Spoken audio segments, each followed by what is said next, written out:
When I was 12 years old, my father pulled into a deserted truck stop 80 miles from home, threw a crumpled $20 bill onto the gravel and told me to grow up and find my own way back. I spent that freezing October night shivering behind a metal dumpster while cold rain soaked through my jacket. 20 years later, my estranged father sent me a handwritten note inside my brother's wedding invitation, demanding I wire $45,000 to cover the venue tab, completely unaware that I owned the entire estate. My name is Jasmine Smith. To understand how a chilly night behind a commercial dumpster in rural Iowa became the foundation for a multi-million-dollar corporate empire and an unforgettable confrontation in Lake Geneva, Wisconsin, you have to understand the cruel, transactional nature of my father, Gregory Smith. In my father's eyes, human beings were not individuals to be loved. They were liabilities to be exploited or discarded depending on their immediate financial utility. My childhood came to an abrupt end when I was 9 years old, the day my mother passed away after a long illness. My mother had been the quiet anchor of our home, constantly shielding my younger brother, Owen, and me from Gregory's explosive temper and bitter resentments. Gregory ran a failing residential excavation business in Council Bluffs, Iowa, constantly blaming the world, his suppliers, and his own family for his perpetual financial struggles. Following my mother's passing, Gregory viewed my 9-year-old self not as a grieving daughter needing comfort, but as an unpaid housekeeper. I was forced to cook dinners, wash heavy work uniforms, clean the house, and manage my 7-year-old brother Owen's homework schedules, all while trying to maintain my own schoolwork. My brother Owen, being younger and deeply vulnerable, quickly learned to cope by total submission. He agreed with everything Gregory said, laughed at his cruel jokes, and allowed our father to control every aspect of his life. I, on the other hand, inherited my mother's quiet, unbreakable spirit. Whenever Gregory made unreasonable demands or yelled at us for his own mistakes, I looked him in the eye without flinching. Gregory hated my independence. He saw my quiet strength as an intolerable challenge to his absolute authority. The breaking point occurred on a rainy Friday evening in late October when I was 12 years old. I had spent the entire afternoon at school, followed by 3 hours at the local library studying for a regional mathematics competition. When Gregory picked me up in his rusted pickup truck, he was already in a foul, alcohol-fueled rage over a lost excavation contract. "Where's dinner?" Gregory barked as I climbed into the passenger seat, his breath smelling heavily of stale beer. "I was at the library studying, Dad," I replied calmly, setting my backpack on my lap. "I told you yesterday I had a math competition prep." Gregory slammed his hand against the steering wheel, his face flushing dark red. "I don't care about your stupid math tests. Your job is to be at home taking care of this house. You think you're too smart for this family? You think you're better than us?" For the next 80 miles, as we drove down a dark, isolated stretch of Interstate 80, Gregory screamed at me. He accused me of being arrogant, selfish, and ungrateful. I sat in total silence, staring straight out the rain-slicked windshield, refusing to cry or give him the emotional satisfaction of seeing me break. My silence pushed him over the edge.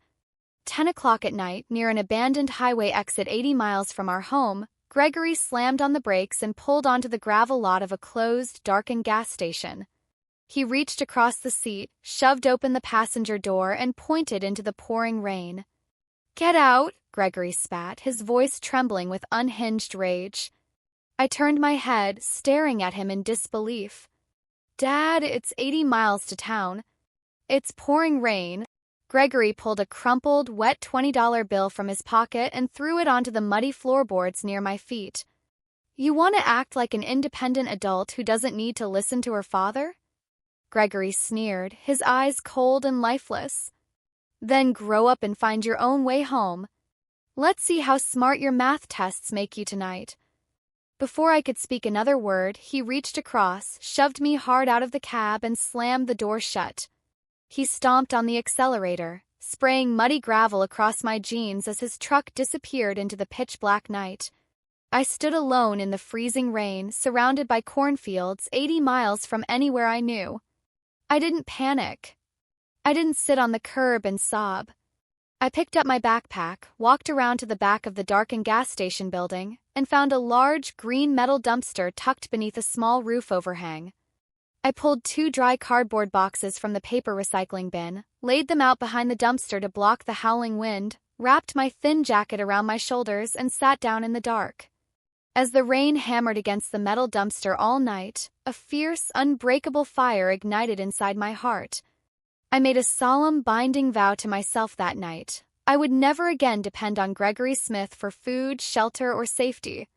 I would build a life so powerful, so independent, and so secure that no man could ever discard me again. The next morning at dawn, a kind long-haul trucker pulling into the truck stop saw me sitting behind the dumpster. He immediately bought me a warm meal at the diner across the street and called my maternal aunt, Aunt Evelyn, who lived in Chicago. Aunt Evelyn drove 4 hours to pick me up that afternoon. When she learned what Gregory had done, she took legal custody of me through family court. Gregory didn't even contest the custody filing. He simply wiped his hands of me, claiming I was too stubborn to raise. I never spoke to Gregory Smith again. Living with Aunt Evelyn in Chicago, I poured every ounce of my energy into my education. I earned a full academic scholarship to the University of Chicago, double majoring in quantitative finance and commercial real estate investment. By 26, I had joined an elite Midwest private equity consortium. By 30, I was a senior managing partner at Bancroft Harbor Group, a specialized asset acquisition firm that acquired, restored, and managed luxury historic hospitality properties and waterfront estates across Illinois, Wisconsin, and Michigan. Through strategic equity investments and disciplined financial management, I built a personal net worth in the tens of millions of dollars. I bought a quiet, beautiful home overlooking Lake Michigan, traveled the world, and supported Aunt Evelyn in her retirement. I lived in complete peace, having severed every digital and personal link to my father's existence. My younger brother Owen, however, remained trapped under Gregory's influence. Owen grew up believing Gregory's false narrative, that I was a selfish sister who had abandoned the family for money. Over the years, Owen worked low-paying jobs for Gregory's failing excavation business, completely dependent on our father's emotional approval. Then, in early September of this year, 20 years after that night behind the dumpster, a heavy white linen envelope arrived at my Chicago office via certified mail. It was an invitation to my brother Owen's wedding. Owen was getting married to Sienna Brooks, the daughter of a prominent, wealthy real estate developer from Milwaukee. The ceremony was scheduled for late October at the Bellevue Lake Estate, an ultra-exclusive, historic 20-acre waterfront property situated along the shores of Lake Geneva, Wisconsin. I felt a quiet warmth for Owen, glad that he was building a life of his own. But as I opened the inner fold of the parchment invitation, a small, lined piece of notepad paper fell onto my mahogany desk. It was a handwritten note from my father, written in his familiar, sloppy scrawl. I unfolded the paper and read his words. Jasmine, your brother is marrying into a very prominent, wealthy family in Milwaukee, and we are hosting 200 high society guests at Lake Geneva. Owen tells me you made a decent living for yourself in Chicago. It's time you grow up, put your childhood drama behind you, and do your duty for this family. The final venue balance of $45,000 for the Bellevue Lake Estate is due this week, and my business funds are temporarily tied up. Wire $45,000 directly to the estate's management account by Friday so we aren't publicly embarrassed in front of the bride's family. Consider it your mandatory gift to your brother for abandoning us years ago. Don't be selfish. I sat at my desk for 3 full minutes, reading those words over and over again. There was no apology for abandoning a 12-year-old child at a gas station. There was no inquiry about my life, my health, or my happiness. There was only pure, unadulterated entitlement, a demand for $45,000 disguised as a family obligation. Cold, razor-sharp smile slowly spread across my face. What Gregory Smith did not know, what he couldn't possibly have known, was that 16 months prior, Bancroft Harbor Group had purchased the Bellevue Lake Estate in a $50 million commercial portfolio acquisition. I was not just a guest in Lake Geneva. I was the sole owner and chairperson of the holding company that owned every single brick, lawn, and crystal chandelier on that 20-acre estate. I immediately brought up the estate's internal client booking ledger on my computer monitor. What I discovered was shocking but entirely predictable. Gregory had lied to the bride's family, claiming he was a wealthy construction mogul who would personally cover the lavish venue fees. He had booked the Bellevue Lake estate 10 months prior, paying a small $5,000 initial deposit. However, over the last 90 days, Gregory had defaulted on every subsequent progress payment. The venue's general manager, a sharp executive named Leland Ross, had issued 3 formal demand letters for the outstanding $45,000 balance. In fact, Leland was scheduled to cancel the wedding booking entirely on Monday morning due to non-payment and breach of contract. Gregory was desperate. He was facing immediate total public humiliation in front of the bride's wealthy family, and he had turned to the very daughter he threw away to save his fragile ego. I picked up my phone and dialed Leland Ross's direct line. "Leland," I said, my voice smooth and authoritative. "This is Jasmine Smith." "Ms. Smith." "Good afternoon," Leland replied instantly. "How can I assist you today?" "I am reviewing the booking file for the Brooks Smith wedding scheduled for this Saturday at the main pavilion," I said. "Do not cancel the booking. Ms. Smith, the groom's father, a Mr. Gregory Smith, is $45,000 in arrears," Leland explained. "His checks have bounced twice, and he has been exceptionally rude to our billing staff." "I am fully aware, Leland," I replied softly. "Allow the rehearsal dinner to proceed on Friday evening in the Grand Ballroom. I will be attending personally. Ensure the entire billing file, including the bounced check records and debt guarantees, is prepared in a formal presentation folder for me." "Understood, Ms. Smith. Everything will be ready." On Friday evening, a light autumn rain fell over the waters of Lake Geneva. I arrived at the Bellevue Lake Estate in a sleek, chauffeured black sedan. I was wearing an immaculate dark emerald silk evening gown, paired with simple diamond earrings and my hair pulled back in a high, polished chignon. I looked every bit the powerful corporate executive I had spent 20 years becoming. I stepped into the grand foyer of the estate. The ballroom was magnificently decorated with white hydrangeas, crystal glassware, and warm candlelight. Over 70 guests were present for the rehearsal dinner, including the bride's father, Arthur Brooks, a distinguished man in a bespoke tuxedo, alongside dozens of Milwaukee's business elite. The center VIP table sat my father, Gregory, wearing a rented tuxedo that was slightly too tight, holding a glass of expensive bourbon, boasting loudly to Arthur Brooks about his massive infrastructure projects in Iowa. My brother Owen stood beside his beautiful bride, Sienna, looking nervous and uncomfortable. I walked slowly into the ballroom, my heels clicking softly against the polished marble floors. As I approached the main table, Owen turned around. His eyes widened in absolute shock. "Jasmine!" Gregory paused mid-sentence, setting his bourbon glass down. He looked at my emerald dress, my diamond earrings, and my confident posture. For a second, a flicker of uncertainty passed through his eyes, but it was quickly replaced by his signature arrogance. Gregory stood up, smoothing his jacket, a smug, greedy smile spreading across his face. He assumed I was there to hand him the $45,000 cashier's check he had demanded in his note. "Well, well, well," Gregory announced loudly, ensuring the bride's wealthy family was listening. "Look who finally decided to grow up and rejoin the family. My long-lost daughter, Jasmine." "I see you got my note." Arthur Brooks looked over, smiling politely. "Ah, Jasmine. Owen mentioned you worked in Chicago. Gregory was just telling us how close your family is."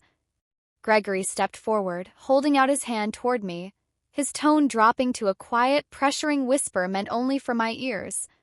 "Where's the check, Jasmine?" Gregory demanded quietly, his eyes narrowing. "Hand it over to the manager right now before they bring up the bill. Don't ruin your brother's night with your selfishness." I stood tall, looking down at my father with total, unwavering composure. I didn't whisper. I didn't hide. I looked at Arthur Brooks, then turned my gaze to Owen, and finally looked straight into Gregory's eyes. "I didn't bring a check, Gregory," I said, my voice carrying clearly across the quieted ballroom. Gregory's face flushed red, his jaw tightening in fury. What? You disobedient little brat. After everything I did for you, you show up empty-handed to embarrass us in front of high society? After everything you did for me? I asked softly, taking a single step closer. You mean like dropping a 12-year-old girl at a deserted gas station 80 miles from home in the middle of a rainstorm, throwing $20 at her feet and telling her to sleep behind a dumpster? A sudden, horrified gasp echoed across the ballroom. Arthur Brooks stared at Gregory in complete shock. What did she just say? Owen went pale, looking at our father in disbelief. Dad, what is she talking about? You told me Jasmine ran away to live with Aunt Evelyn because she hated us. Gregory began to sweat profusely under the bright chandeliers. She's lying. She's mentally unstable. She's making up stories to get attention. That exact moment, the heavy oak doors of the ballroom opened. Leland Ross, the general manager of the Bellevue Lake Estate, walked into the room accompanied by 2 uniformed estate security officers and my senior legal corporate counsel, Derek Vance. Leland walked directly to my side, bowing his head respectfully. Good evening, Chairperson Smith. All documentation is prepared. Gregory blinked in total confusion, looking from Leland to me. Chairperson, what are you talking about? Who is this woman?